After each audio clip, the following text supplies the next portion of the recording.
Okay, so let's dive into one of the most powerful arguments in all of American history, Abraham Lincoln's defense of universal equality. He really saw it as the soul of the nation. We're going to unpack his logic and explore why this idea was and, still is so revolutionary. For Lincoln, this one little phrase from the Declaration of Independence, well, it was everything. It was the bedrock of the whole American experiment. He argued that the nation wasn't really born with the Constitution, a document that enslavers often preferred because of its property protections. No, he said the country was born right here, with this radical declaration of human equality. So how did this all play out? Well, first, we'll explore exactly what Lincoln meant by this founding proposition. Then, we'll look at the powerful counterargument that rose up to challenge it, and how Lincoln just took that challenge apart with pure logic. And finally, we'll see how this clash of ideas exploded into a war that would ultimately redefine what it even meant to fight for a new birth of freedom. All right, so first up, what did Lincoln really see as the nation's core mission? For him, it all started with a self-evident truth, something that existed even before any official laws were written down. Now, this is a really crucial distinction. See, for Lincoln, equality wasn't some far-off goal you work towards. No, it was the absolute starting point. The whole system of self-government, of getting consent of the governed, that only makes sense if you begin with the fundamental idea that everybody is equal. But, and this is a big but, in Lincoln's day, this foundational idea faced a direct and really powerful challenge. A whole new ideology popped up, one that was born from the incredible wealth created by a system built on denying that very equality. And this just lays the conflict bare, doesn't it? On one side, you've got the founding ideal of America. And on the other, you have Senator James Henry Hammond, a major pro-slavery voice, calling that very same ideal ridiculously absurd.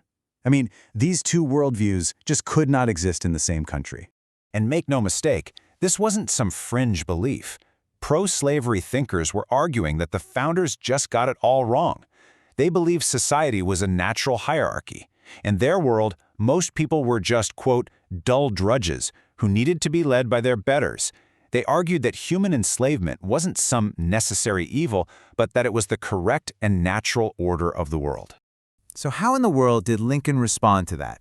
Well, he didn't just disagree on an emotional level. He systematically, methodically dismantled their entire worldview with inescapable logic. He started with this devastatingly simple question that he just scribbled on a piece of paper.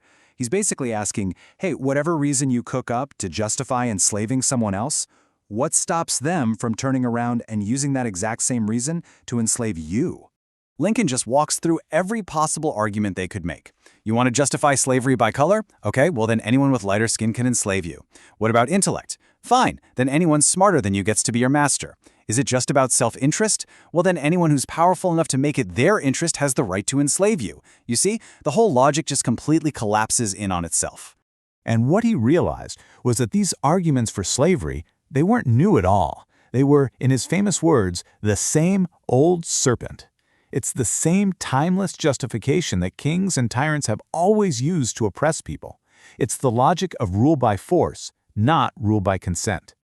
Now, this was so much more than just some academic debate. This fundamental disagreement over the very nature of what it means to be human, it would push the nation into its ultimate test, the Civil War. At its very heart, it was a war over an idea. I mean, look at this. From the moment he took office to its absolutely tragic end, Lincoln's entire presidency was consumed by this one single conflict. It was a struggle to preserve not just a country, but the very principle it was supposed to be founded on.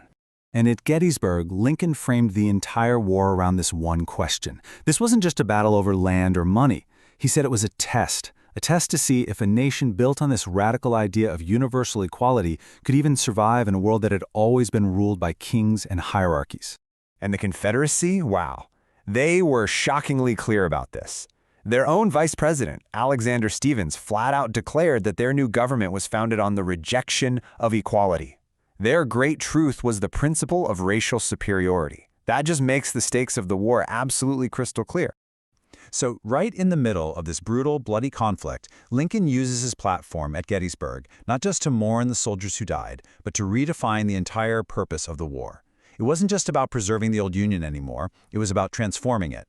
He called for a rededication to the cause, arguing that all this immense sacrifice, it had to lead to a new birth of freedom. And what that meant was recommitting to and finally trying to realize the promise of equality that had been there from the very beginning, but had never, ever been fully achieved. And at the end of the day, this is the profound connection Lincoln made. He argued that defending the proposition that all men are created equal was inseparable from defending the very idea of self-government itself. You see, if you abandon one, you automatically doom the other. So the question he leaves for us really is this: can a government for the people even exist if it isn't also a government for all the people?